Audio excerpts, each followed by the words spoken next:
मुख्यमंत्री नायब सिंह सैनी और प्रदेश अध्यक्ष मोहन लाल बड़ोली आज पंचकुला के पंचकमल कार्यालय पहुंचे। आपको बता दें कि पंचकुला के पंचकमल कार्यालय को प्रदेश का कार्यालय बनाया गया है, जो कि रोहतक से स्थानांतरित होकर पंचकुला में आज उसका उद्घाटन किया है। आपको बता दें, मुख्यमंत्री नायब सिंह सैनी ने हवन यज्ञ कर और उसके बाद अटल चौक, अटल पार्क और अटल सभागार का उद्घाटन किया है। मुख्यमंत्री नायब सिंह सैनी ने कहा है कि पंचकुला पंचकमल कार्यालय में प्रदेश भारतीय जनता पार्टी का जो कार्यालय बना है, उससे आम जनता के साथ साथ कार्यकर्ताओं को भी काफ़ी मदद होगी, क्योंकि दूर दराज से आने वाले कार्यकर्ता अब भारतीय जनता पार्टी के पंचकमल कार्यालय को प्रदेश कार्यालय के रूप में यूज कर सकते हैं, जिससे सरकार और संगठन का तालमेल बना रहेगा। मोहन बड़ोली जिंदाबाद, भारतीय जनता पार्टी जिंदाबाद, भारतीय जनता पार्टी जिंदाबाद। कि जब हमें ताने दिया करते थे लोग, जब लोकसभा में केवल हमारे 2 सदस्य रह गए थे, हम दो हमारे दो, कांग्रेस ही कहा करते थे, लेकिन आज वो स्थिति कांग्रेस की आ गई है। कांग्रेस समाप्ति की ओर है। आदरणीय मोदी जी ने कहा था कि रामनवमी की बहुत बहुत बधाई और शुभकामनाएं देता हूं। ये हमारे माँ दुर्गा के नवरात्रे पर्व हैं और हमारी संस्कृति के साथ जुड़े हुए पर्व हैं। भगवान श्री राम के चरणों में मैं प्रार्थना करता हूं कि हमारा हरियाणा प्रदेश विकास की नई ऊंचाइयों को, बुलंदियों को छुए, ऐसी भगवान श्री राम से प्रार्थना करता हूं। और हमारे हरियाणा प्रदेश के 2 करोड़ 80 लाख लोग स्वस्थ और मजबूत रहें, ऐसी कामना करता हूं। आज पार्टी का 46वां स्थापना दिवस। मैं पार्टी के स्थापना दिवस पर हरियाणा प्रदेश के कोटि कोटि कार्यकर्ता को बहुत बहुत बधाई और शुभकामनाएं देता हूं। आज इस अवसर के ऊपर हरियाणा प्रदेश के 2 करोड़ 80 लाख लोगों को भी मैं भारतीय जनता पार्टी के स्थापना दिवस पर बहुत बहुत बधाई देता हूं। आदरणीय नरेंद्र मोदी जी के नेतृत्व में ये भारत गति से आगे बढ़ रहा है और हमारे अटल बिहारी वाजपेयी जी ने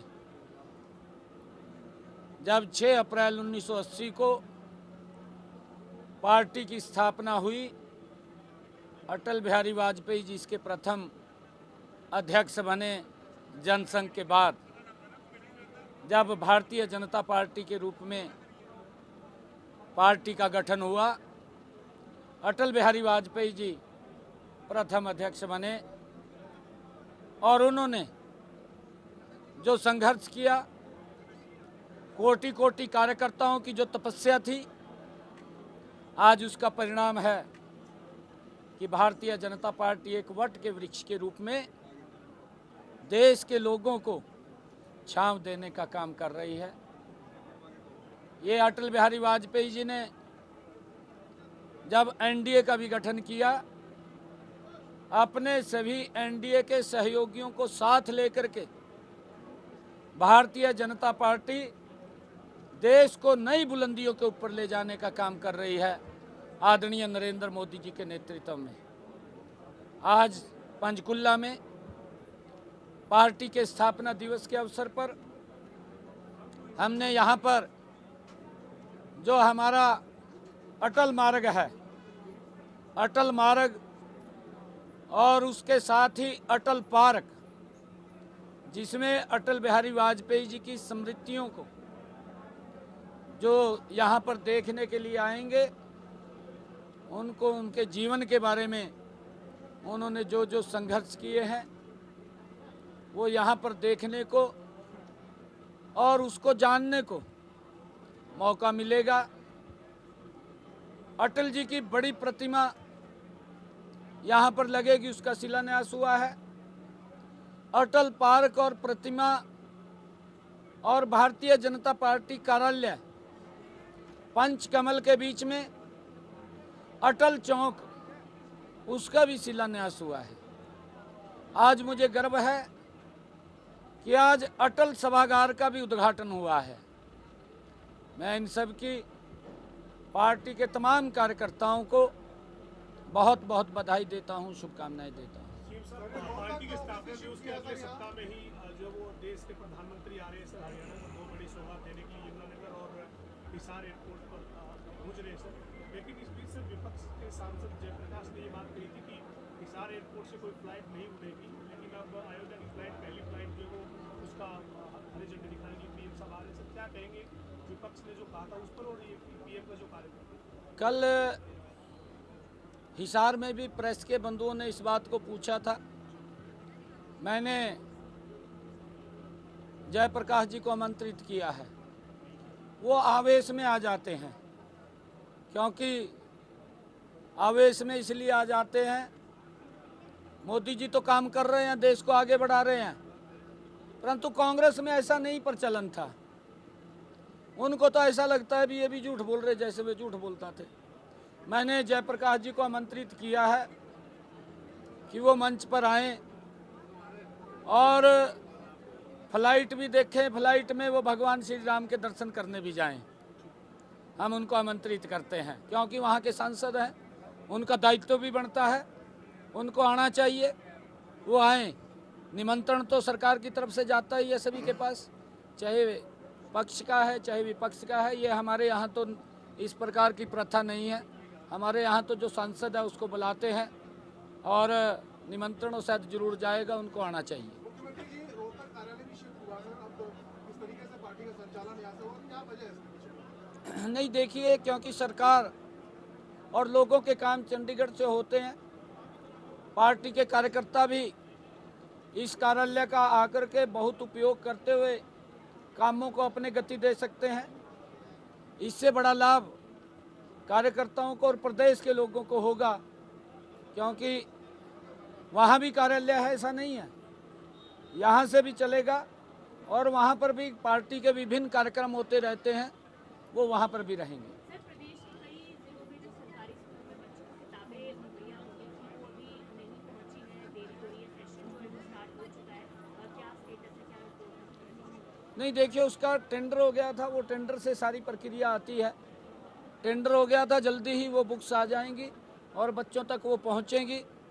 हमने इस बात को भी सुनिश्चित किया है कि जो प्राइवेट स्कूल्स के अंदर बच्चे वहाँ किताबें वो लेते हैं, किसी के साथ भी वो अन्याय ना हो, किसी को भी किताबों की आड़ के अंदर उनका शोषण ना हो, उसका भी ध्यान रखा जाए। सीएम साहब आज जो है वो रणदीप सुरजेवाला ट्वीट कर रहे हैं, कांग्रेस के कई नेता ट्वीट करें कि नायब सिंह सैनी मुख्यमंत्री ने गारंटी दी थी हरियाणा के युवाओं को रोजगार की, लेकिन अब HKRM से टीचर्स को अलग अलग सिंचाई विभाग में अलग अलग जगह पर जो हटाए जा रहे हैं, नोटिस दिए जा रहे हैं, हटा भी दिए सरकारी कर्मचारी HKRM से। इसकी वजह क्या है सर? आपने बात की विभाग से, कोई ऐसा नहीं है। रणदीप सुरजेवाला कल भी मैं देख रहा था, वो ट्वीट पे ट्वीट करी जा रहे हैं। हमने ये कहा था, वो कल एक वीडियो भी मेरी दिखा रहा था, कहा जी पत्थर पे लकीर है। भाई, पत्थर पे लकीर आज भी है, आज भी पत्थर पे लकीर है। एक भी बच्चा कोई जिसको हमने सुरक्षित किया है, 1,20,000 जिनका कार्यकाल 5 साल पूरा हो गया था, ऐसे युवाओं को हमने सुरक्षित किया है, किसी को भी नहीं हटाया जा रहा। ये तो खाली गुमराह करने का काम कर रहे हैं। क्या कारण है, कौन से विभाग में क्या हुआ है, वो जांच का विषय है, वो देख करके उसको करेंगे। प्रदेश में वक़्फ़ की संपत्तियों की जांच मुख्यमंत्री ने वहां पे दे दी, आप लोग भी चेक कराएंगे यहाँ पर कितनी ऐसी संपत्तियां जो कब्जे में है जिसको लेकर सरकार सजग है? नहीं, मैंने तो विधानसभा के अंदर घोषणा की थी, आप लोगों ने सुना होगा, और कमेटी भी बन गई। मैंने उस कमेटी का भी जिक्र किया था कि हमारे कमिश्नर रोहतक के नेतृत्व के अंदर कमिश्नर करनाल एक कमेटी हमने बनाई है और उस कमेटी वो जांच करेगी, क्योंकि जो वक्फ बिल आया है वो मुस्लिम समाज के हित में है, वक्फ के हित के अंदर है, परंतु कांग्रेस को पीड़ा हो रही है, कांग्रेस की दाल रोटी बंद हो गई है। अब उनको तो लगने लगा भी भाई ये सारे काम मोदी जी ठीक कर रहे हैं।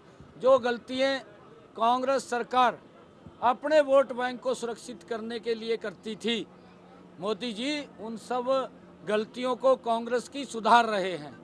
ठीक है सर, धन्यवाद सर।